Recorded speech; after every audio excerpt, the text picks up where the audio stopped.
Hi, welcome to Truth with Tal and Isaac. I'm Tal. I'm Isaac. Episode number 131 coming at you today. That's a lot of episodes. Nice job. Great job to you. Thank you. NBA update, right? In the heat of the playoffs, we had a pretty cool Indianapolis trip and a completely biased list of our all-time favorite top movie series. Yeah, all-time favorite top movie series inspired by what? Tell the people what we saw. Apes strong together. What a wonderful day. If you don't know what we're talking about, go to the movies. We saw Planet of the Apes, the new one. Real good. Vegas had the post-movie line at about 12 to 15% of the amount of movie that he slept through. But the stuff that he saw... Under. Okay, maybe. The stuff that he saw, he really liked, right, buddy? True. Loved it. I liked it. I stayed awake. I also loved it. Other than those infants, there was like...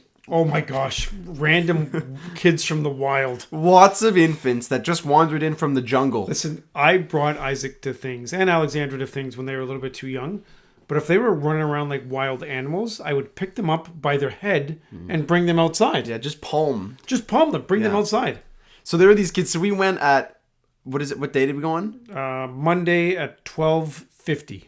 On a holiday. Holiday Monday. Yeah. So there was like a lot of kids, I guess, at the theater. Either way, great movie. Loved it so much. We'll talk about Apes later. So I'll let you start with some of your a little bit off the top. The Lions have 5 of the top 25 players in the NFL under 25, right? Penei is the number 1 top 25 player under 25 in the NFL. That's a big deal. He's a beast. So I saw the list. Where the people don't know what you're referring to. Where is this from? Where can they see it? Oh, Player Football Focus. Is that right? No?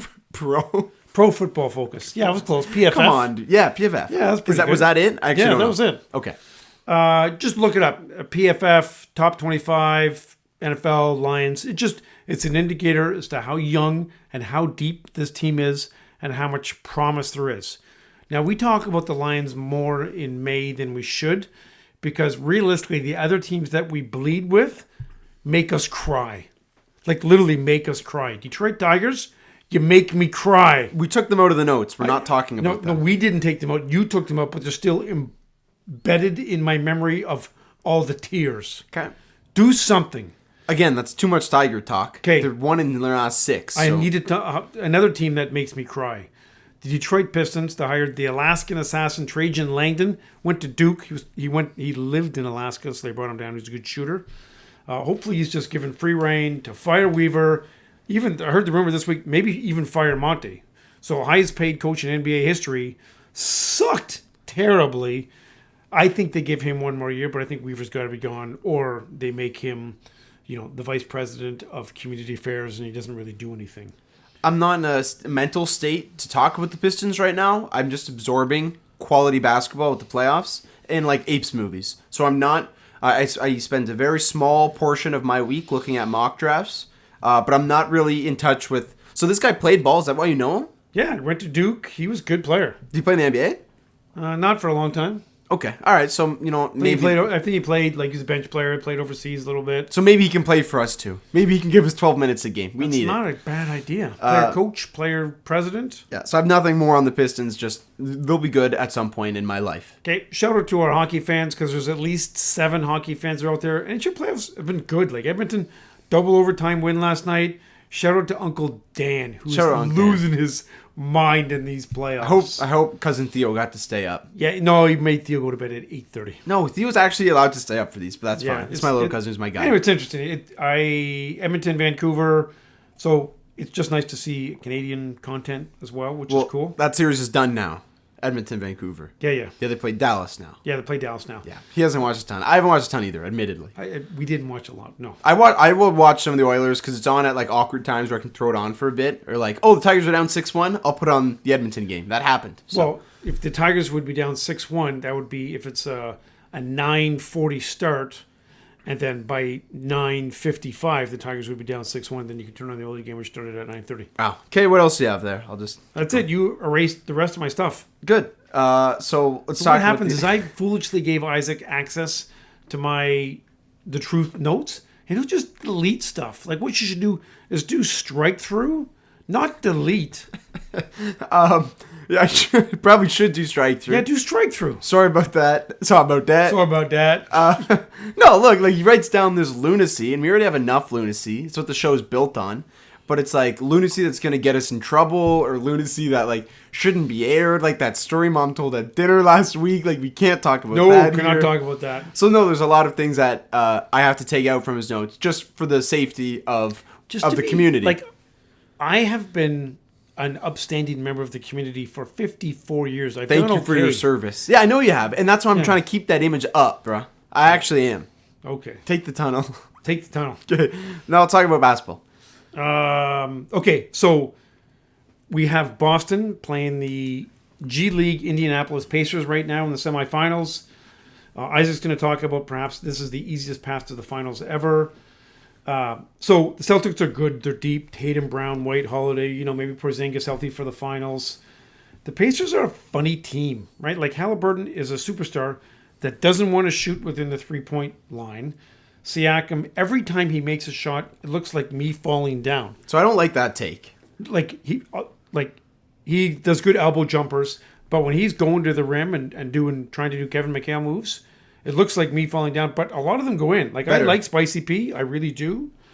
TJ McConnell, he is awesome. Been a TJ guy for a long time. It's good to see him flourishing. That's really good stuff. So Pacers had a chance in game one. They kicked it away. They threw it away. That was their opportunity to win a game. Game two, they were down.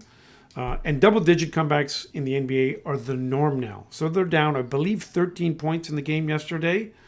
They find out that Tyrese Halliburton is not coming back. So they just sat the rest of their players. So I'm assuming Rick Carlisle, who's also Jim Carrey, decided we're just going to put all our cards on the table for game three, player starters 44 minutes, and give them rest in game two. Is that what you thought? So completely all over the place right now. There's so much that so game one was the only game worth discussing because Boston should win the next two, and if they don't, they're already confirmed frauds. We're recording Friday night, and Halliburton, I can't imagine he's going to play game three. So Boston is a rare team that has zero hiding spots for a guy like Halliburton, and now that Halliburton's out, I don't even know what that's going to look like defensively for Indiana. I don't know if TJ starts. Who knows? Start.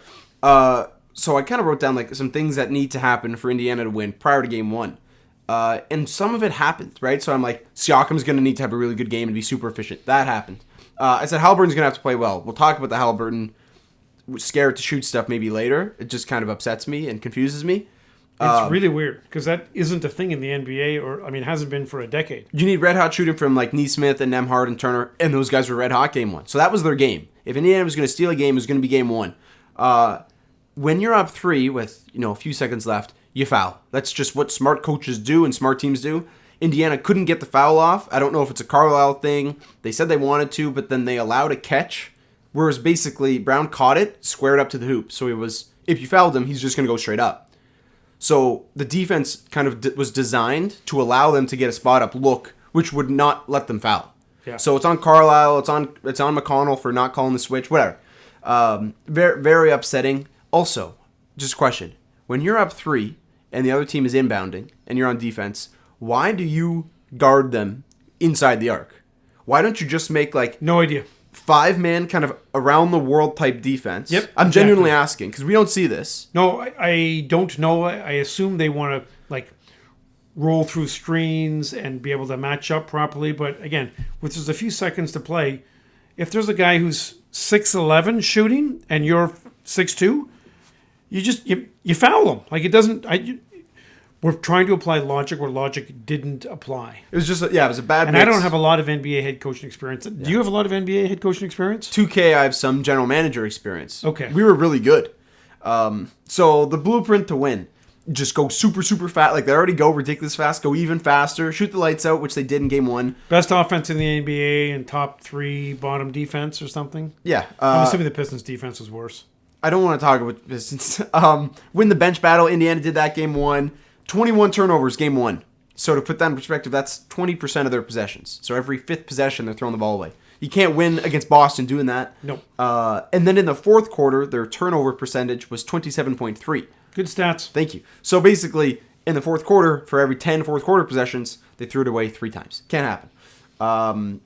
Boston just kept scoring off these turnovers. The free throw advantage at one point was 24-3.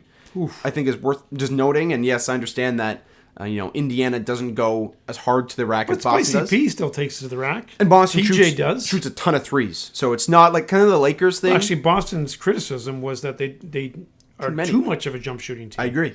Clippers and Celtics. Whereas the Lakers free throw stuff is always off. And that's partially because they're the Lakers and they have LeBron and AD. Factor, yeah. But a lot of it is just because they're big dudes and they just go to the bucket hard and get calls. So that was game one. Very upsetting. Do you want to talk about Indy after this? Our trip, because now we're all over the place. I still have stuff from. I want to talk about the Knicks still, and I want to talk about the Thunder. I think we should talk about Indy when you're gone through your notes. Gone through my. Okay, so I'll have some questions for you. Finish the NBA stuff. Yes. Okay. If everybody was healthy, all else being equal, who was the second best team in the East after Boston? It's a good question. It's debatable between Philly and the Bucks.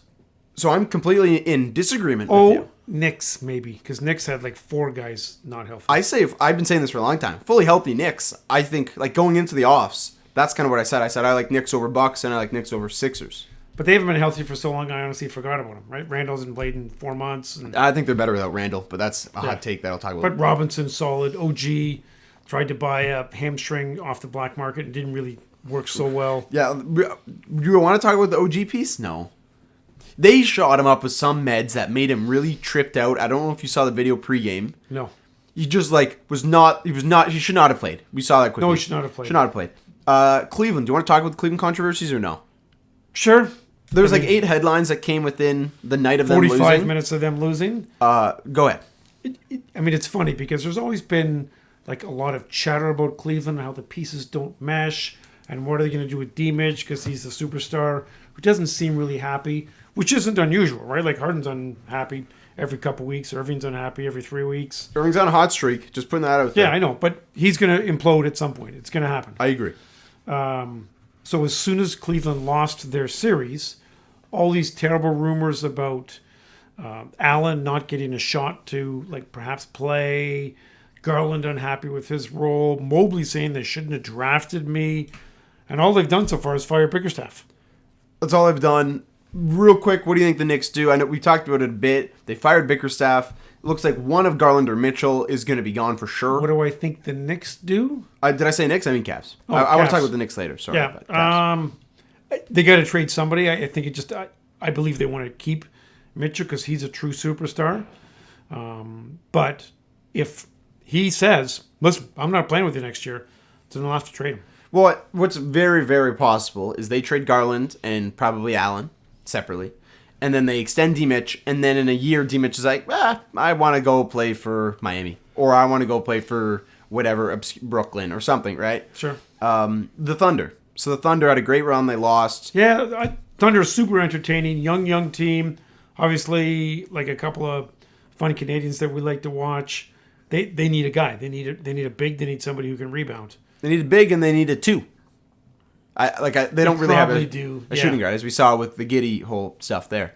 Do you have any? Because they can do whatever they want. That's the thing with the Thunder. They can get whoever they want. I think the Thunder's opportunity to win is now. I think they should trade one of their. It might be 15 first-round picks over the next 6 years, something close to that number. Trade 3 of them and get a guy. Paul George reunion. PG's an easy one. I don't think that'll happen for a few reasons. I would love PG. They need a big. The Jared Allen piece there is tougher because you'd probably have to bring Allen off the bench, but he's not really a bench guy. They're not going to do the Twin Towers with Chet and Allen. I don't think they'll do that. I don't think so. But yeah, the Thunder, I want to get a big guy for sure, and then some sort of shooting guard wing piece to play next to Shea. The Knicks. Now the Knicks is a team with some cap space and a lot of assets as well. See, I think there's going to be all sorts of chatter about the Knicks because there always is. Oh, you think they stay still? I think they stay still. They like their guys, and they can convince themselves that if they had Randall, they would have won. Where I disagree. And a healthy OG and Mitch Robinson. Yeah. I don't know what the Knicks do. It's like they have a lot of options, and they're always going to be a team. I don't like D-Mitch in New York. People that's been a thing for a while. For years. I don't like that. I like the Knicks getting again a bigger dude in the Randall spot because I'm not a Randall guy. They don't need a ball dominant guy. They've got a great ball dominant guy in Brunson. Top 3 ball dominant guy in the league, maybe top 4. He's that good.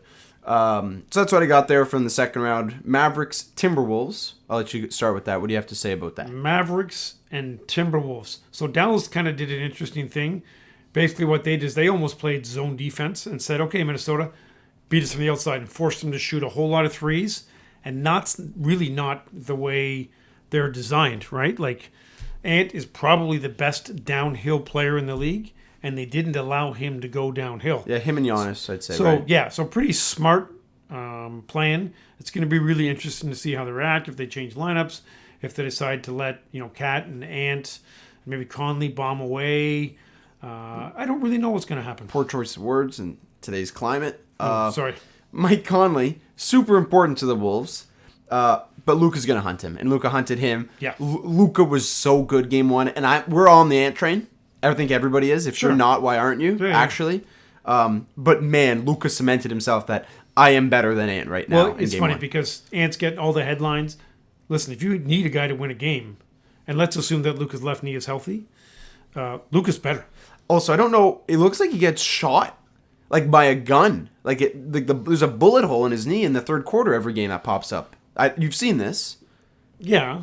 I don't know what that is. Is that an actual shot that opens up? Is it a scab? It No looks idea. like he gets shot. Like it's bleeding from the knee, which you don't see in basketball. I think Indoor. it's the Kurt Schilling bloody sock deal. Good one. Not a good one. Yeah, because he's a bad dude. Bodies and rangy guys to put on Kyrie. Now, Ant has talked about guarding Kyrie. Ant was gassed. And a lot of this was coming off a really, really tough series on him. I hope he finds his legs. I think he will. Look, like, game 2's tonight. Timberwolves come out and say, we're better. They're like 6-point favorites, 5-point favorites. And they beat them up and they split home court. Or, Well, they're going to beat the crap out of each other for 7 games. yeah, I was kind of leaning 7 to begin with. Minnesota was my Which pick. is fun from an entertainment perspective. But what we don't like is beat up 7 games and then play Boston, who's just gone down to the Bahamas for 3 days for a spa. It's on the Boston. We're going to, not yet, but I have a thing. Let's spend a minute or two just chatting about what other thoughts about like the I got OKC loss. That was bad. OKC Minnesota. Yeah, loss. so that was a very tough loss, but real super entertaining. I game. couldn't imagine being a Thunder fan Do you want to losing talk like about that. the viewing party or no? Yeah, I want to get there. Wolves Nuggets. I will say I ended up on Mavs Reddit Okay. earlier in the week, which is just it's a joy to end up on a fan base like sometimes a Twitter Reddit.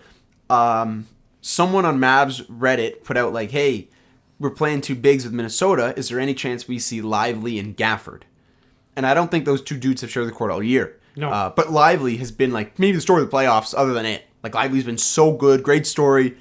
And they need to play him more. They were almost splitting minutes. They need to play Lively more minutes because the point differential is huge when he's on the court versus Gafford. I had the numbers. I took them down. Basically, the plus numbers with Lively are like Over plus, 100 and then 88 or 92 or something with Gafford in the negative. Yeah, like the plus minus is a flawed stat at this point. Like that's people know that, but it still is Still somewhat of an is indicator. it vindicative? Is that the word?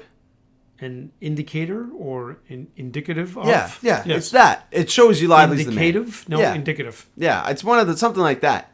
It's one of those words that you read a lot, but you don't say it out loud. I wish someone here was an English student. They could help us. Man, can we get one? There's an English teacher upstairs. She's Already a little annoyed by us Yeah. because there's gonna be basketball tonight. They'll be yelling. we're gonna get loud. He was asleep for 3 hours after I work did today. take a nap. I'm not gonna lie. okay. It's been a long week. It has been. Yeah, it was a 4-day We week. carry our volleyball team. We had 2 huge wins on Wednesday Good night. for you. That's really good, actually. Okay, Wolves Nuggets game 7. If you saw our team, you would realize how I good see it your is. Instagram pictures. Yes. Wolves Nuggets game 7. I didn't do so going into this. I kind of proposed to him. I'm like, hey, I can do one of 2 things. I can get you a list of the best game 7s in NBA playoff history, or I can get you a list of, in my opinion, the easiest paths to the NBA Finals. Now, I elected to go with the paths because if you look at the best game 7s in NBA history, do you know what the issue is with doing it in the for a second round series? Yeah, it's not done. All the game 7s are finals and conference finals. Yeah, the good ones. You've got a few kind of outliers, like when Dominique went off, like the Dominique Larry game, that was in the second round. There's a few, but they're all in the finals and the conference finals. Bernard King against the Pistons in 1984. Yes, actually. I'll talk about 1984 in a bit. Okay. But Wolves Nuggets game 7, what do you have to say about that? We got to talk about the viewing party first. Go ahead.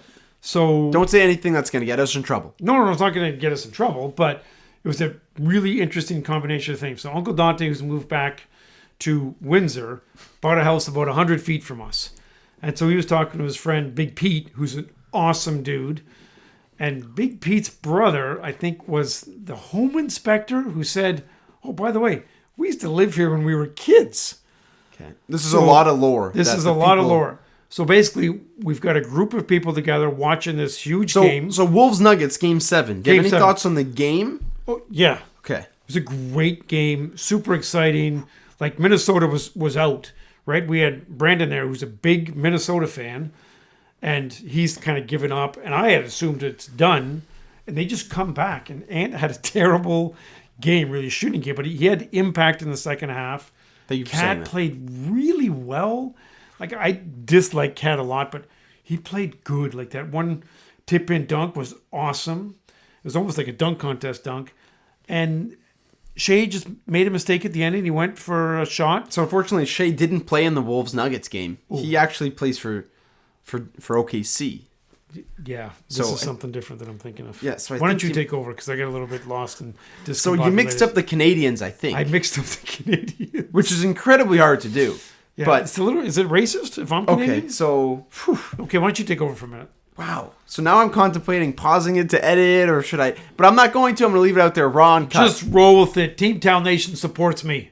So Karl Anthony Towns, who I've been very critical of for all of my basketball viewing, it started with a radical extremist Jimmy Butler agenda, which made me hate Towns. And then Jimmy left. So then I kind of technically had no ill will to Jimmy or to Towns. But I continued to hate him. There was some leftover ill will. I continued to hate him. But the 70-point game and that kind of stuff. There's a lot. Stupid stuff. I think it was 60. But yeah. Towns is an easy guy to pick on. He's had a tough, family stuff, whatever.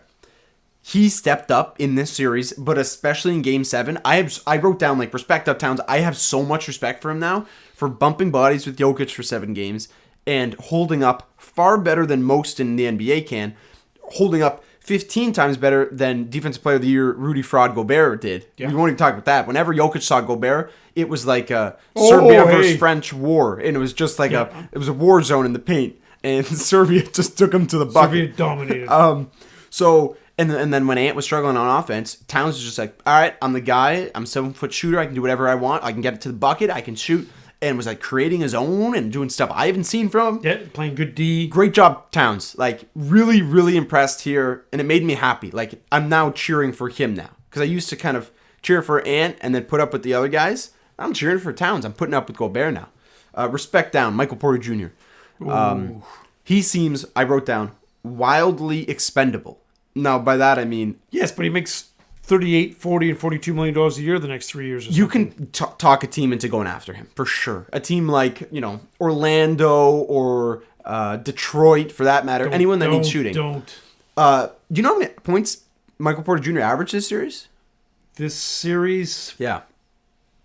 8. It's 11. That's a good guess. Okay.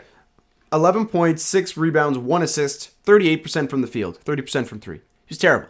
And a non-factor down stretch. So he seems expendable. I wrote that. Ant couldn't hit anything. Jamal Murray was playing really good D, working on him. Yeah. But Ant shut down Murray. That's the piece I haven't talked about. Murray scored a bit, but not on Ant. Jamal was scoring on mismatches and transition. Yep. Ant got on the boards. He was moving the rock, making winning plays like you talked about. Down 20, biggest Game 7 comeback in history. So that stat they showed earlier in the day with the Knicks game, and then they showed it again later. Maybe 13 points or something. It was 11 or 13, and now it's 20. And we were surprised at how low it was. Do you know how many points the Nuggets scored in the second half? Ooh, 36. That's great. Wow. Did you see my number? No. It's 37. Oh. So that's really good. I knew it wasn't a lot. Points there. So think about that. 37 second half points. It's great. What else do you have to say before we talk about the Celtics a bit? I'm good. You covered all the good stuff. Nothing else, Wolves Nuggets? Nope. Okay. So now do we talk about our trip to Indy or the easiest pass to the NBA Finals? I think you should talk about Indy for a bit. And then let's talk about Indy for a bit. And I'll jump in after. So for those folks that regularly follow the show, and if you don't regularly follow the show, you should, because it's the #1 sports podcast in Southern Ontario. If you need to see the stats. Maybe Southwestern. Oh, that's smaller. No, Southern Ontario. Yeah.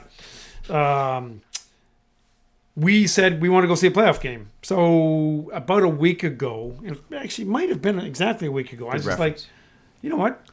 We could go see Indy on Friday.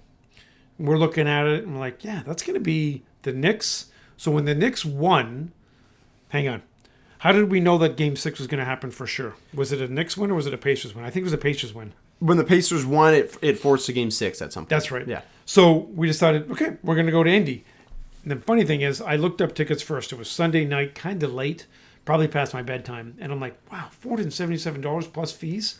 I don't want any part of that. Then that was what it was going to cost in New York. It was Game 5. For Game 5. So you look up Indy, and it's like $80, $90. So we're like, great, let's go to Indianapolis. It's about a 4.5 hour drive. Isaac's probably done it 5 times. I think I've done it twice. So we did the smart thing. We each booked some vacation time on Friday afternoon, and we drove to Indianapolis. Got our seats. We didn't get to the cheapest seats, but we got upper deck, a decent viewing area. Very happy with where our actual seats were. Yeah. So drove to Indy, walked around a lot, and we wanted to go get a bite to eat. Interesting downtown because it's it's a cool downtown. Lots of neat old buildings. Not a lot of scumballs on the street walking around. Did you say scumballs? Scumballs. Okay, yeah. Let's keep going. Yeah, and then we found this sweet bar. I don't even know the name of it. And we met Jacob and Jimmy, who were just awesome dudes. Good food, good atmosphere, good beer. He didn't have any because he's in training, but I did. So then we walked into the stadium, and yellow shirts everywhere. Isaac had worn a yellow sweatshirt just because he wanted to fit in with the colors, and I had worn a bright pineapple shirt just because it's cool. Watermelon. Yeah, watermelons. You mix that up. They're close. Oh, man. So then we put our shirts on, and we're sitting, and it's a fun group of people we're sitting with in the first half, and it's very entertaining.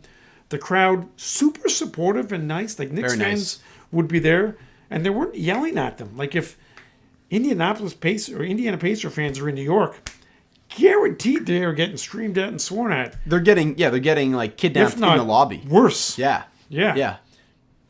Pacers fans are like, hey, yeah, good try, good luck, yeah, best of luck to you, all the best, have a great game. Yeah, keep going. It's good. So first half, we stayed with our fans, packed stadium, and we're kind of scoping to say, okay, where are some open seats?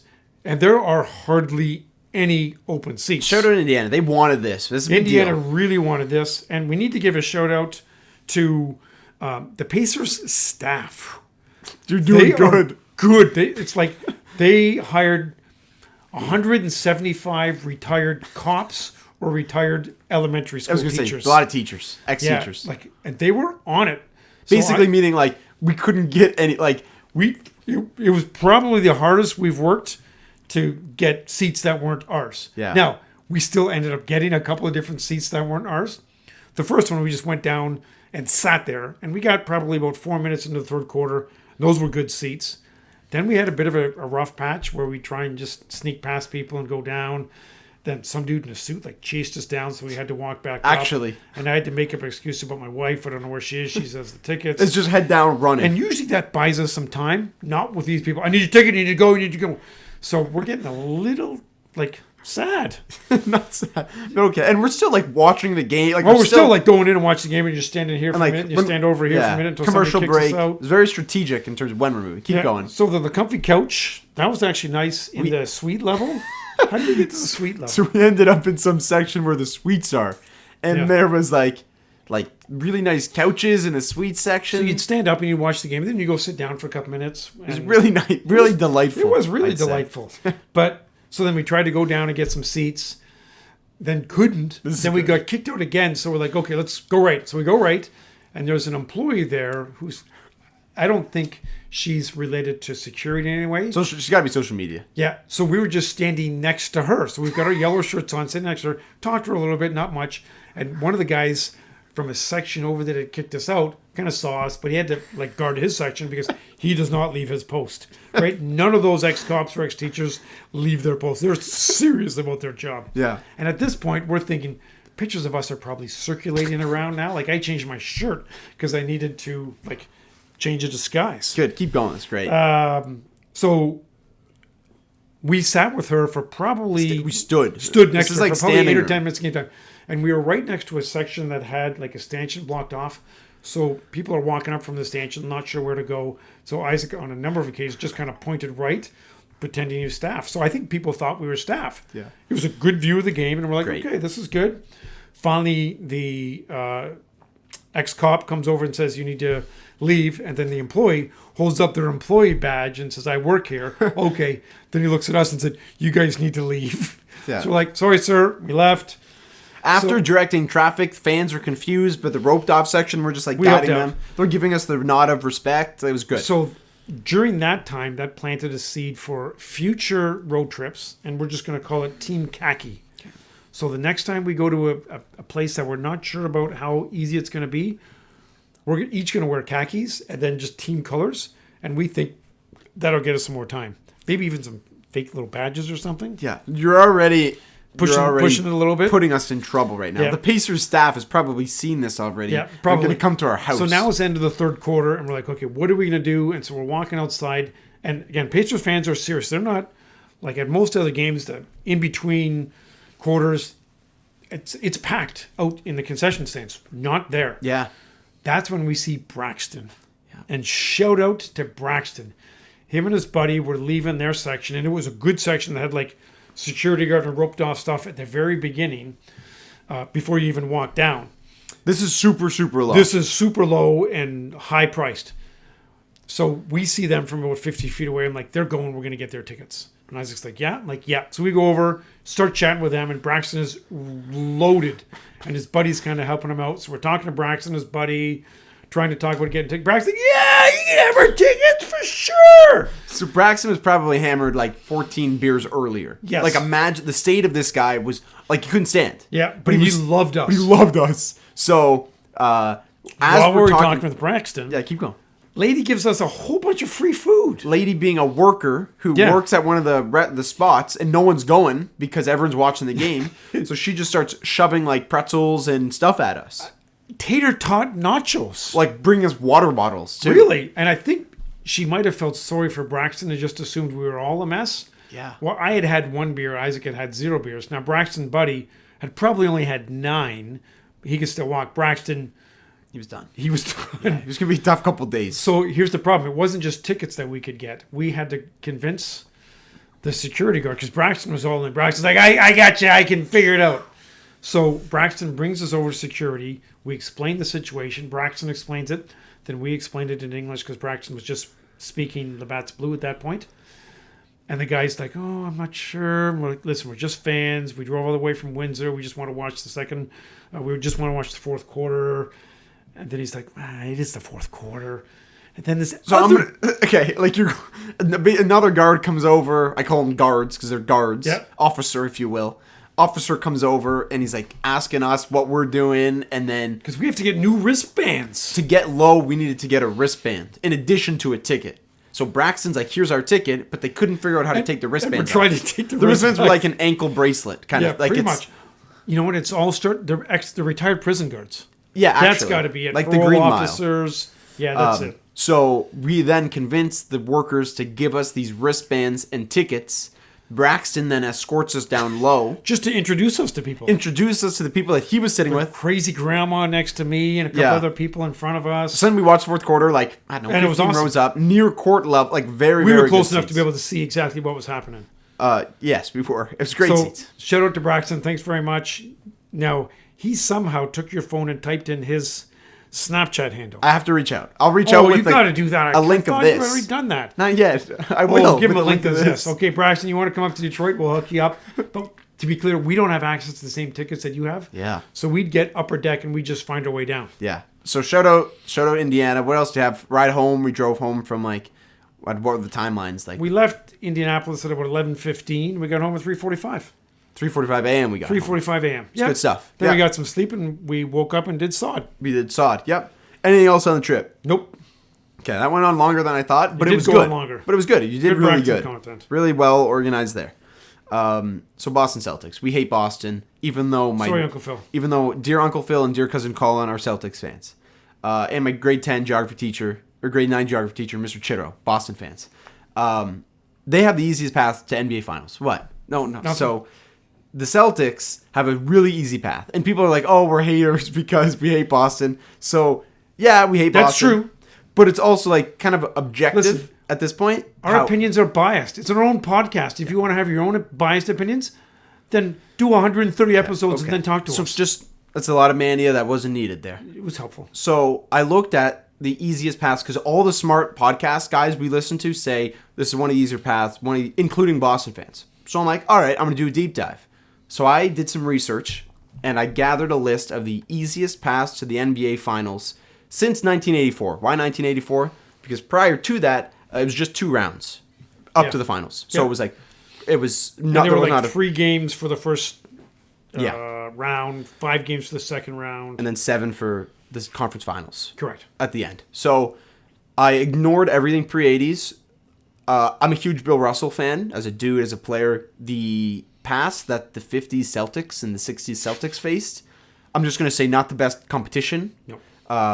If you want to do a deep dive on Basketball Reference, you'll see what I mean, but kind of fascinating. There's 2 teams and decades that stood out to me with easiest paths. And then we'll go into detail. The 80s Lakers and the 10s Cavs, the 2010s Cavs. Okay. So by that I mean, we're not talking about the finals. We're talking about the path to the finals. Yep. So 1, 2, 3, those 3 rounds, not the finals. So we'll start with 1984 with the Boston Celtics. They played the Bullets in the first round, whose best player was Jeff Ruland. Jeff Ruland, big center, runs about a 5.5 40. So he was their best player. Then the second round, they played the Knicks. And the Knicks had Bernard King. Second leading scorer on the 84 Knicks. Do you have any idea? Wilkins. Bill Cartwright. Was the second leading scorer of that playoff series. Not Dominic Wilkins, Gerald Wilkins. So this is going to be some trivia for you as well. This is what it's going to go into. And then in the conference finals, they played the Bucks. This is Sidney Moncrief Bucks. Yeah. Paul McKeskey, Paul Pressey. Marquise Johnson was their leading scorer. Marquise Johnson was a pretty decent all-around player, but not a scorer. Conference finals. That's who they played in the conference finals. So a really easy path. Sauce. Not the easiest path, but probably top 10 easiest path. Yep. Now, this is maybe, statistically speaking, what NBA fans will say is the easiest path, is the 87 Lakers. I have records here because it's fascinating. They played the 37 and 45 Nuggets in the first round. Alex English. Fat Lever. Yeah. 37 and 45. They played them in the first round. No D, those guys. Second round, they played the 42 and 40 Warriors, Sleepy Floyd, and Joe Barry Carroll. Yeah, Joe Barry Carroll. He's a big Great guy. Name. That's an all-time name. Yeah, it's a good name. And then they beat them in 5 games. And then in the conference finals, I don't know how they played this team. They played the 39 and 43 Sonics. Oh my gosh. Which is led by 23-year-old Xavier McDaniel. Yeah, so X-Man. Young X-Man and Tom Chambers. That was the conference finals team. Wow. And I think they swept That's good research. So if you look at the records, statistically, this is probably the easiest. lowest winning percentage they played. 2013 Heat. LeBron comes into play here. Okay. 38 and 44 Bucks team. Monte Ellis and Brandon Jennings were the 2 leading scorers that series. Then they play the Bulls team without Derrick Rose, 23-year-old Jimmy Butler, and Nate Robinson were the 2 leading scorers that series. Then they played the Pacers, whose leading scorer was Roy Hibbert, and a 22-year-old Paul George, who kind of came onto the scene there, but he wasn't nearly what he is now. They're also missing Danny Granger that series. Yeah, it was a good scorer, good number 2. 2015 Cavs, another LeBron one. They played the Celtics in round 1. Who would have been on the Celtics in 2015 that was their leading scorer? Corpse Kevin Garnett, maybe? No. Rajon Rondo. Avery Bradley and Isaiah Thomas. Oh, little Isaiah, that's right. Were their 2 leading scorers who shot both below 40% from the field that series. That makes sense. Then they played a Bulls team. Now, this Bulls team was okay, but they were older at this point. So this is Rose Joakim with a bum knee, old man Noah, and then Jimmy. And then in the conference finals, they played the Hawks. And I like this Hawks team. Jeff Teague was their number 1 option, this Hawks team. They played them in the conference finals. Teague, is it Schroeder was playing on that team? Who's the shooter? It was Corver. Yeah, Kyle Corver. That was the conference finals, the team they played. But easy to shut down. 16 Cavs. This is the last one of the Cavs because they're all pretty easy, but these are the 2 easiest. They swept the Pistons in 2016 round 1. Who was the leading scorer for the Pistons in that series? 2016 Andre Drummond? Nope. He's still in the league. He's worse than Andre Drummond. Worse than Andre Drummond is still in the league? Yeah. That's tough. Marcus Morris. Oh, Marcus Morris. Marcus Morris was the leading scorer of the Pistons that series. Wow. So they beat them in the first I round. would have had to guess for about a day to get that one. Then they played the old Hawks team, so just the same Hawks team a year older. And then they played the Lowry Raptors in the conference finals. Yeah. Luis Scola, who's our guy, he started 5 of 6 games that series. This was not a very good Raptors team. No. DeRozan playing then? DeRozan was still there, yeah. 2020 Lakers. Bubble stuff aside. Throw the bubble stuff aside. So the Lakers were playing the Blazers in the first round, the CJ Dame the Blazers, they did nothing. Then they go on to play the Harden-Westbrook Rockets in the second round. Oh, yeah. Then they play the Nuggets. 22-year-old Jamal Murray, 24-year-old Jokic. They haven't done anything at this point. The other 3 starters for this Nuggets team, 34-year-old Paul Millsap, Gary Harris, and Jeremy Grant. Ooh, So that's pretty rough. So nowhere near what the Nuggets grew to. Yep. And then this Celtics team. So those are some of the easier ones. And then the 24 Celtics. To recap who the Celtics played, they played a pretty bad Heat team in the first round without Jimmy. Then they beat a Cavs team missing at times 3 starters. And then they played this Pacers team who's now missing their all-star, missing Halliburton. So those are the easiest paths to the finals. I gave you a bunch of stuff there. What do you have to say? What do you think? I think really interesting stats. I think we need to see how the rest of this run goes to rank them, but that's got to be 2 or 3 easiest roads. I mean, I think you have to take injuries into account because Embiid, they didn't play Philadelphia, but he was out of the picture. Giannis, out of the picture. And the East is generally a much weaker division anyways, so a much weaker conference. You take those guys out, and it really impacts the overall strength and depth of the conference. Good job. Yep. So that's what we got. We hate the Celtics, and they're probably going to at least make it to the finals and maybe win everything. If anything else there? No. All right, so I'll let you preface this movie, Mania. So Isaac pumped up Apes, and the last kind of few weeks, watched a lot of the Ape movies again. You know, I'd watch a few minutes here or there as I was walking by, but didn't really watch it. Then Isaac was prepping me for it, so he said, listen, you got to watch some of like the little 10 or 12 minute summaries to get me prepped, because I just needed to remember some of the stuff that happened before. And Bad Ape's a great character. We'll talk about the Apes. Some of the best characters in like this century of movies. Yeah, and he plays that freaky guy who plays in a few other movies, some of the MC or some of the Marvel stuff. That's okay. No. Remember he plays like the bounty hunter in different Black guy. Panther. Are you sure? Oh, it's not? Andy Serkis Yes. plays Caesar. Yeah. The main guy. Caesar, one of the best characters in movie history. Yeah. Actually. It's cool. Go ahead. So we decided, anyway, we went to the show. We really enjoyed it. And there's some funny memes out there. You know, guys, when they're walking in the show, hey, what's up? Hey, what's up? And then they're walking out of the show. They're like, Apes strong together. What a wonderful day. Like on and on and on. And you need to see it because it's awesome. Yeah, The Apes is great. I love him so much. The movies are so good. Keep going. So then we decided, let's talk about series, because sometimes we've talked about movies and we've taken series out of the equation. So we decided, let's go through a completely biased all-time favorite series that we like.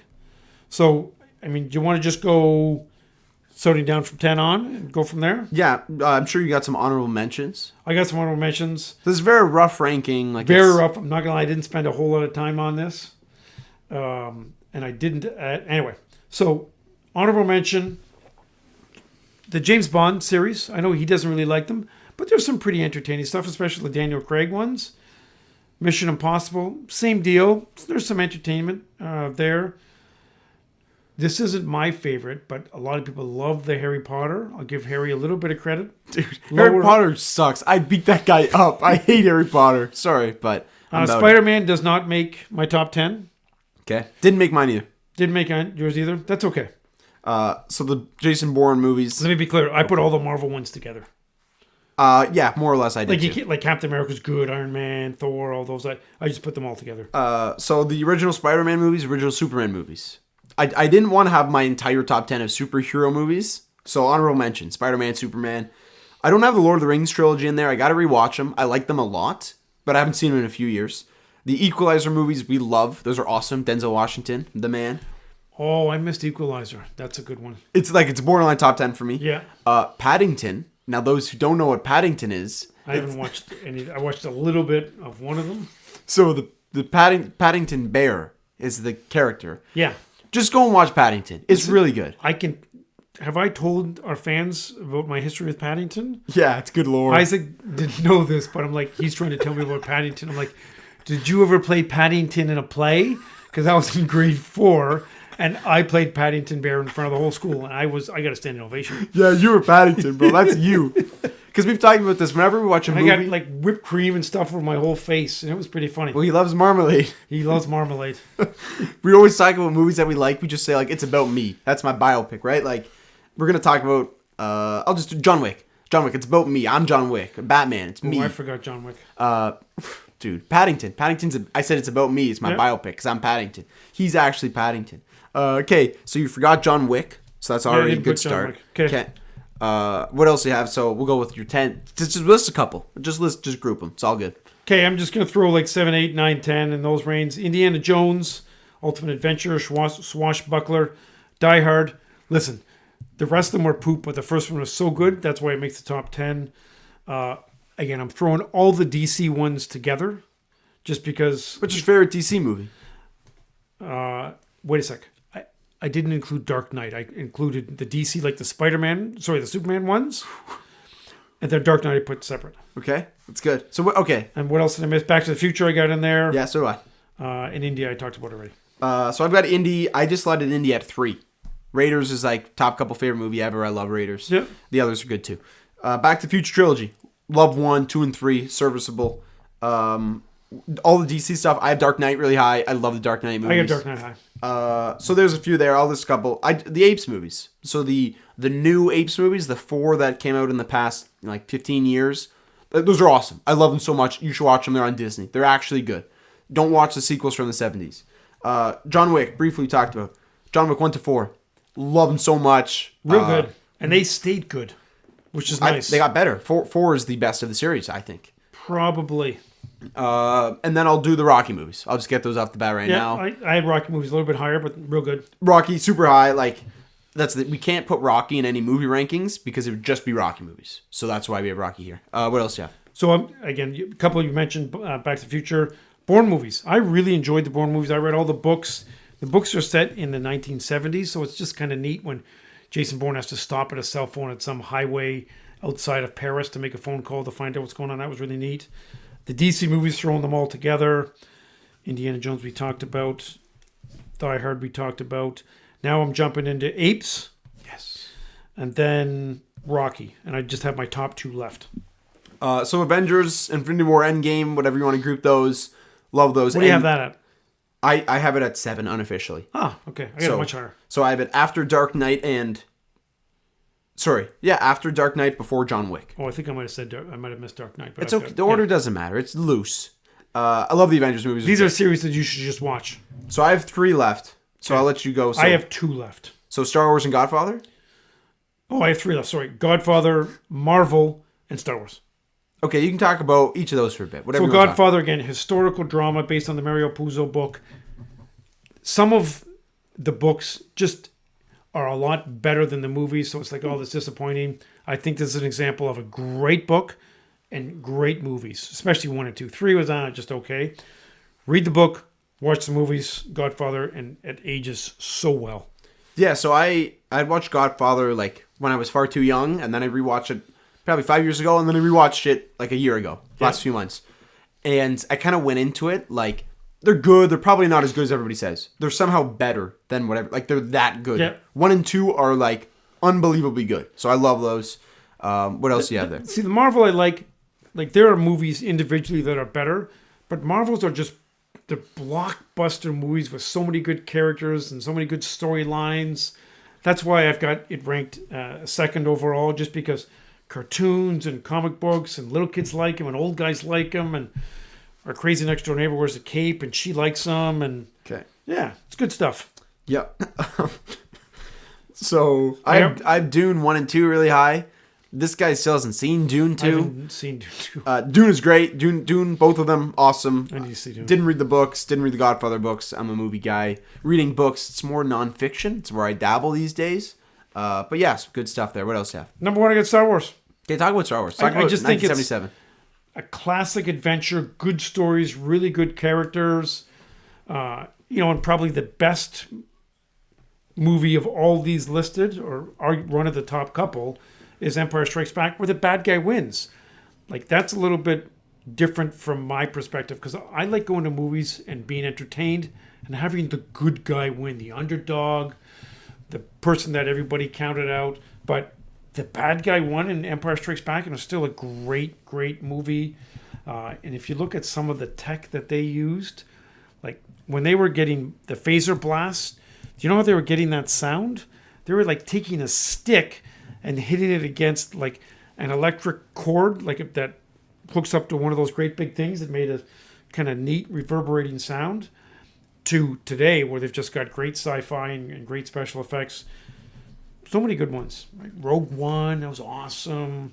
Mando, great. Just a lot of good stuff with Star Wars. Good stuff to watch with kids, grandkids, whatever. So you kind of talked about Empire maybe being the best movie of all this. Yeah. So I just wrote down, like, of the lists, what the best films are. Probably Godfather. So I'll give you a few. So either Godfather 1 or 2. I don't know what I prefer. Yeah. I really, like, they're both that good. I'd say Empire's up there. Yeah. I think Dark Knight is in that tier. I agree completely. Which one? The one called Dark Knight, probably. Okay. Yeah, I know you like Rises more. Yeah. Raiders is that good of a film. It's that good of a script, actually. Yeah. Dune 2 is in that tier. I've talked about it, but Raiders was maybe the first movie that people had to watch over and over again. Yeah, awesome. It was so good. There's so many elements. You're like, I didn't see that. And then it's another so many elements. Back to the Future 1 is, I think, on this tier of film. Yeah, right up there. I would put Paddington in there. Some would call me crazy. A lot of people probably call you crazy. Yeah, and I love the Apes movies too. What a wonderful day. Okay, that's what I got. What do you have? Okay, fans, thanks for the support. If you got ideas that you want us to talk about, let us know, because we got a couple months of this, and then it's jumping into football season. So let us know. We'll look at the line schedule next week, maybe next whatever. Yeah, probably that's a good idea. Should we bring in an NFL expert to help us with that? Maybe, because I'm going to be have to coordinate. Let's just say bye to people. Okay, bye, fans. Have a great day.